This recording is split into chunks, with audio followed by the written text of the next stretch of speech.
Looks like I got some mail today. Got my new fenders. Actually not too happy. I only got 2 of them. I just had to get on my email and kind of let them know how irritated I am right now. I ordered 4 fenders from the same guy. I only got 1 box with 2 fenders in it, and it even says on the order form that I had 2 orders, and it says that they shipped 2 orders as well on the order form. I only got 1.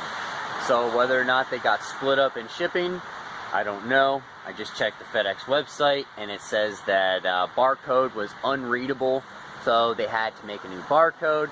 So they better not have lost the other package, because the other package is a pair of fenders. Yay. So I'm going to go ahead and sacrifice a pair of the fenders that were going to go on my 2-door RS so that I could actually drive that car today. I would have liked to have driven my car today and not look like snot without any fenders on it. My 2-door's on the road. It's insured. It's ready to go. It's got plates on it. I'm paying for it, and I can't even drive it because there's no fenders on it, and I don't want to drive it around with no fenders on it. Yeah, it's all primered out, and it's all thrown together, but I don't really care. Honestly, I'm going for that sleeper look this summer, and I just want to kind of troll people a little bit. You know, they have no idea what's under the hood, and honestly, I haven't even told you viewers what's really under the hood of that. You know, I gave you guys a few details of, you know, bolt-ons and whatnot, but the car's not slow. So, other than that, I guess jump on to the GF. We'll get this cranking, get the other fender on, get it out of the box, and get all this fit. That way I can get all of my lines and you know, fender gaps and whatnot, hood gaps, everything aligned. I can get the front end in today. I can get that all pulled. Basically, I can get a really good start on this Gf8 getting done today. Get it all done, and then I'm going to jump on the interior, get everything degreased as far as the floor, get that wiped down, and then get the floor cut brushed, hogged out, bagged and tagged, and sprayed with bed liner. So that is going to be a nice little narrative of what's going on today. Thanks, guys. Stay tuned. Alright, so I just went to the hardware store real quick, and I got me some hardware. Got me some nice stainless steel so I can put the fenders on and get those done. So I got that sitting there, and I've got the other one over there in the package. And yeah, I'm going to put some stainless steel hardware on there. Excuse me. Starting out the day with my extra strength. So yeah, if you guys don't know what 10mm sizes are, they're actually M6-1. The 16mm is actually going to be the length, so that's how long that is. Here's some longer ones here. These are 25mm. So yeah, I went out just down to the Lowe's, and it got me a bunch of hardware, and I noticed that they had 3 packages of these left. These are pretty hard to find usually in my toolbox, especially full of my hardware that I usually save. These are the M-1, basically 10mm nuts. So I always need these for some reason. You know, I'm always getting into cars. So yeah, I just grabbed them. There was only 3 packages left. Might as well have them just in stock. But I'm gonna get these fenders on. Alright, so what I like to do is normally open up a couple packages, get about 5 or 6 of them in my hand, and loosely thread them all through the bungs. This isn't necessarily, lining them up and getting them exactly where they want. It's just getting them in the general idea or, position of where they should be. That way they're not flailing around all over the place also as well. You don't want the fender falling off the panel as you're, maybe positioning one corner of it and putting stress on it. So, putting a lot of stress on the panels can definitely kick them out. That's just the way metal works. If you put stress in one spot, it has to go elsewhere. It's just part of metal. That's how it works. So, like if you put a dent into a panel, by all means, you're going to get a crease elsewhere that's going to pop back out with the amount of same pressure that you just put the dent in. It'll pop out wherever on the side of it with the same amount of pressure domed out. So that's how that works.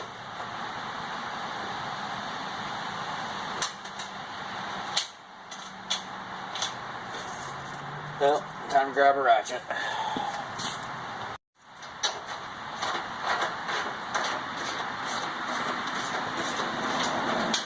We're going to bring them all down to about half thread, you know, or half bolt.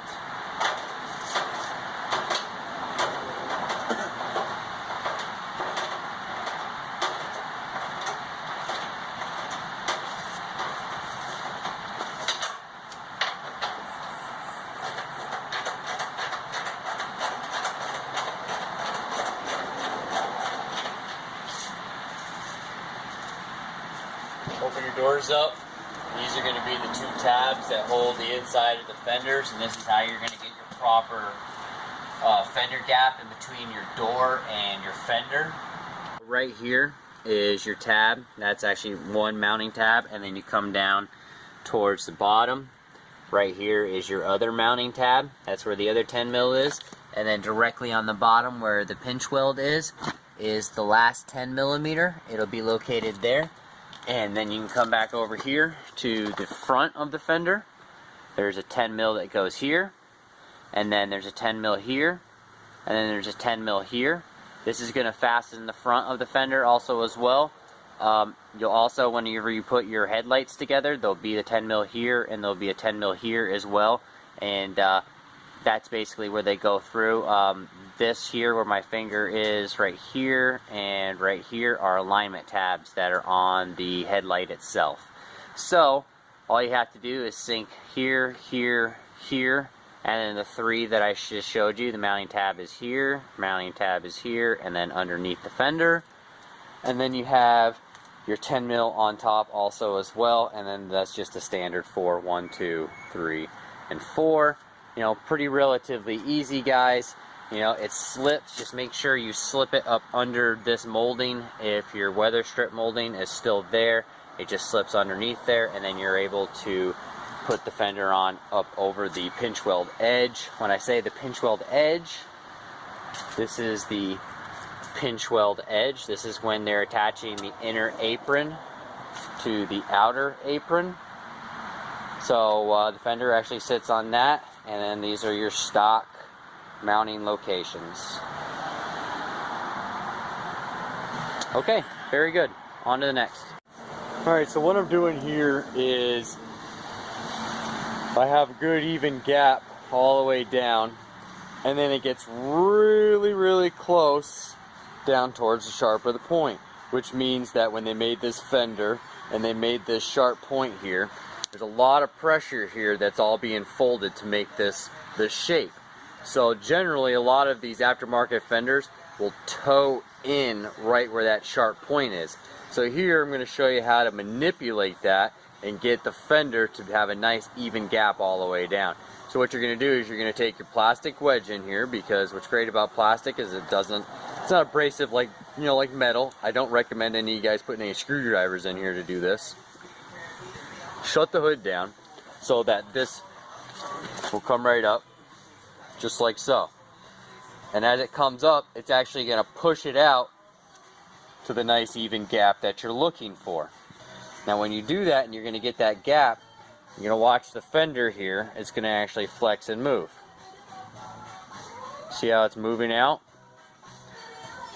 But yet it doesn't move out up there when I'm doing it, barely.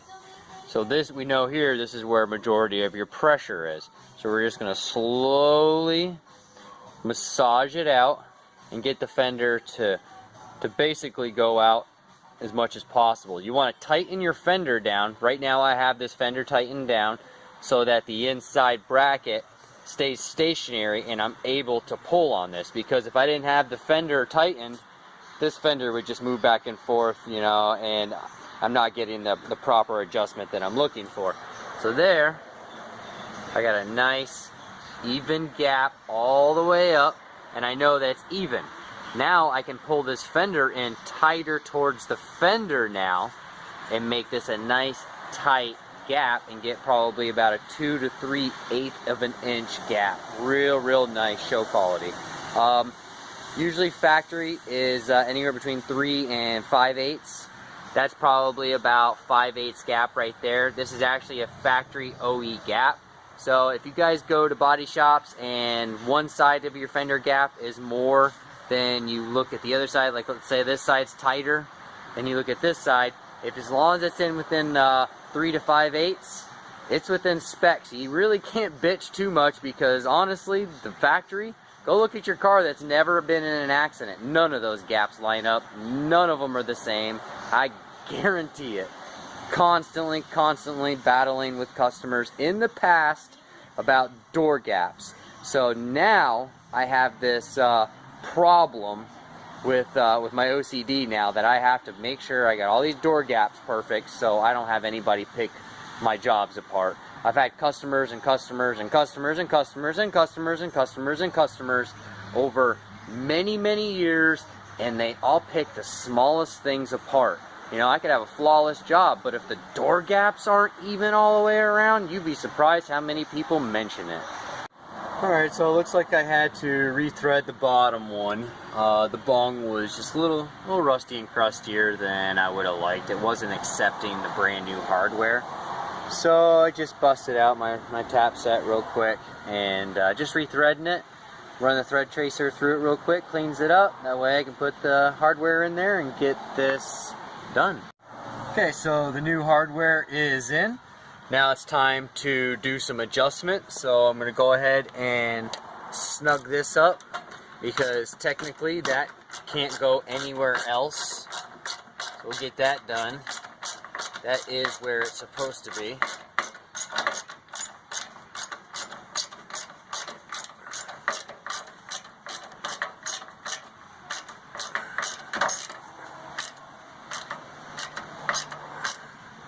Okay, snug as a bug in a rug.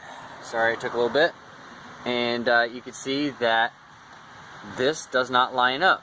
So that's why we did not tighten up this tab here, and we did not tighten up the tab on the inside here, because now we can literally shift the fender up and metal manipulate this and massage this fender to come up now, and leave the tabs there stationary. After we tighten those, this will stay right where we want it.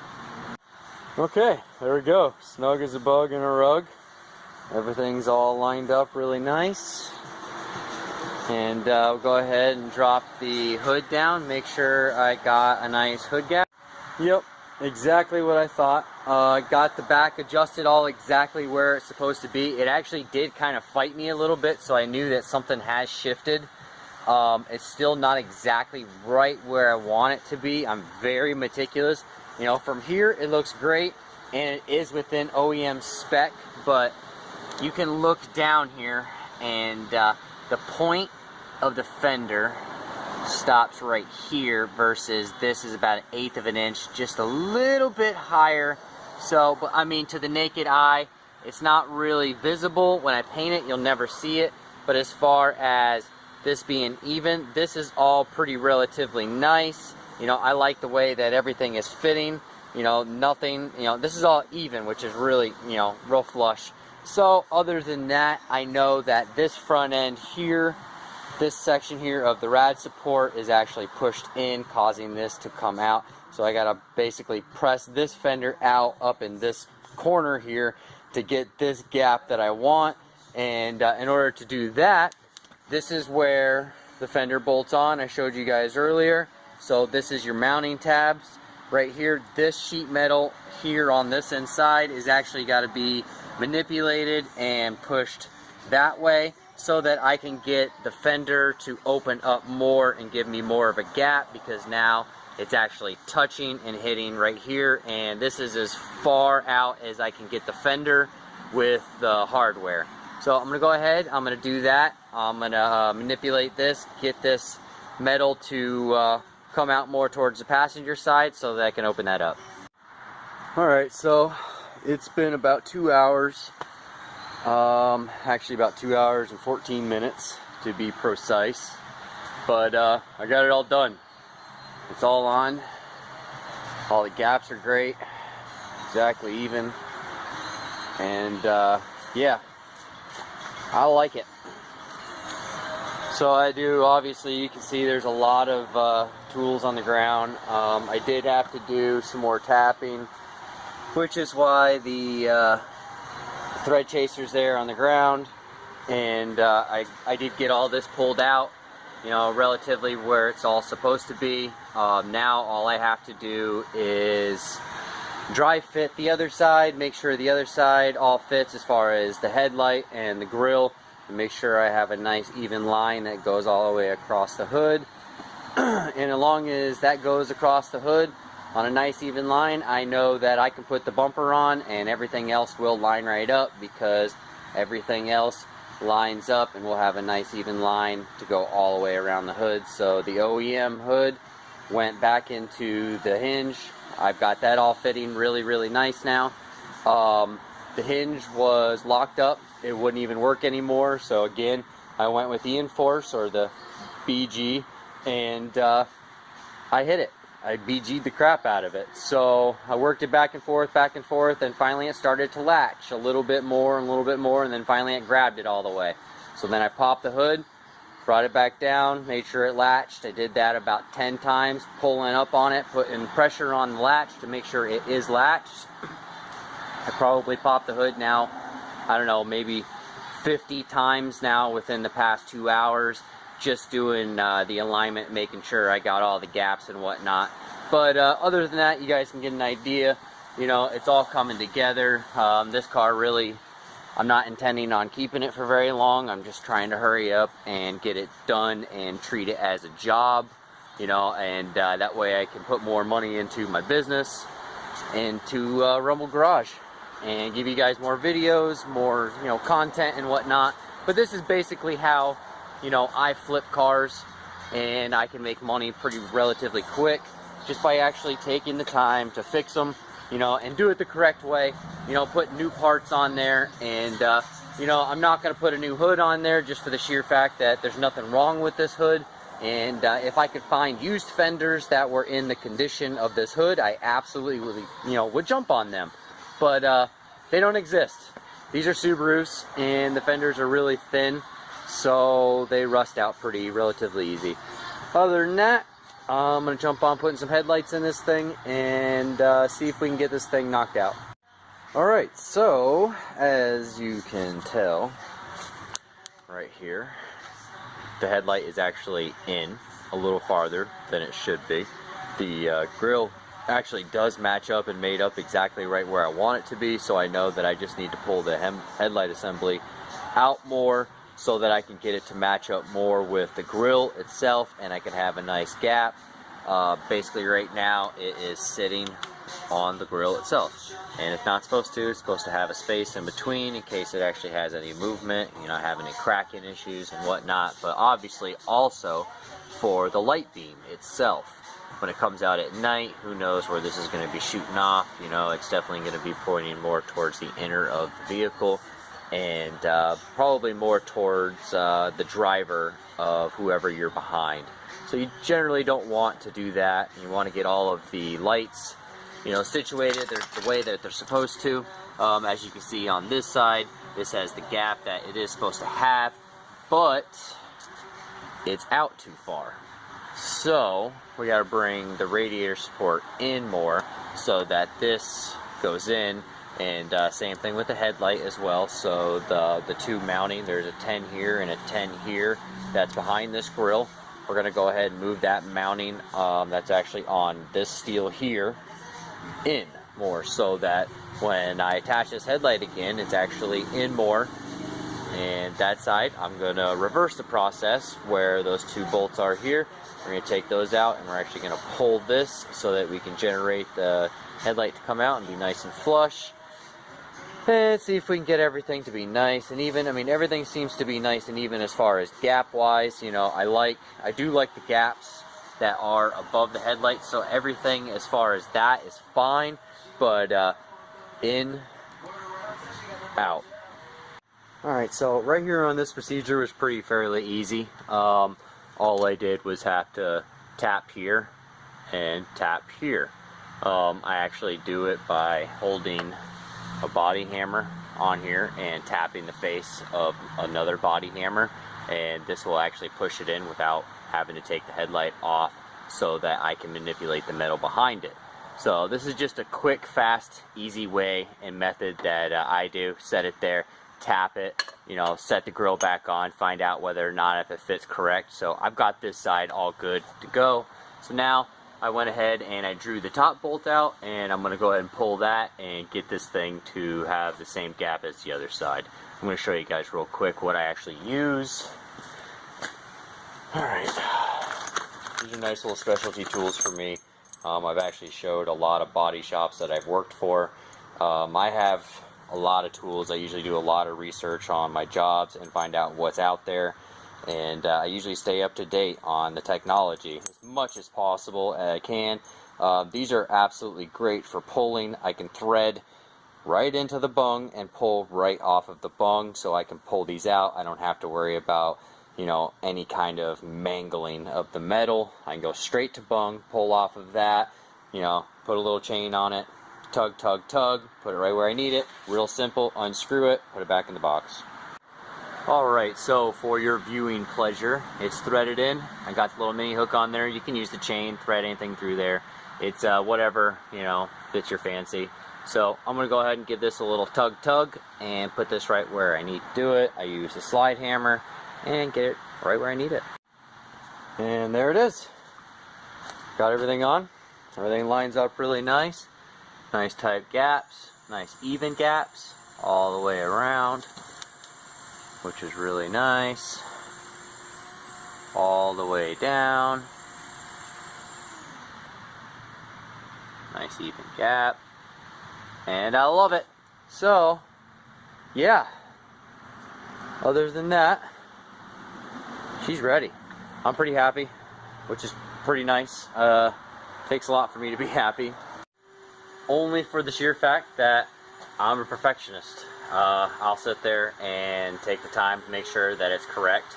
Only for the sheer fact that I'm going to sell this. I don't have to worry about anybody, you know, kicking the tires on it and whatnot. I document everything, you know, obviously not just on YouTube, you know, so I prove exactly the type of money and the type of effort that I'm putting into these vehicles, so that they're done correctly. You know exactly what's done underneath those panels, you know exactly how it was put together, you know the amount of money that was put into it, you know what parts are on it, you know, and a lot of people, they won't even show you really what they're going to put into it, let alone, they may say they did something and they probably didn't.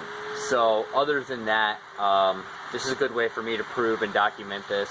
I do give folders for every vehicle that I sell, just because I put all the receipts in there, any kind of paperwork. I even save the receipts for the inspection stickers, you know, so you know that if the car was off the road, you know there's no receipts for it, and if the car was on the road, there should have an inspection receipt.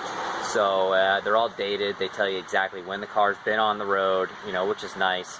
So other than that, guys, I got the brand new fenders on there. I've got everything pulled out exactly the way it's supposed to be, and I'm happy today. I got a lot of work done today, so now I'm basically going to jump in the interior, get some scrubbing done.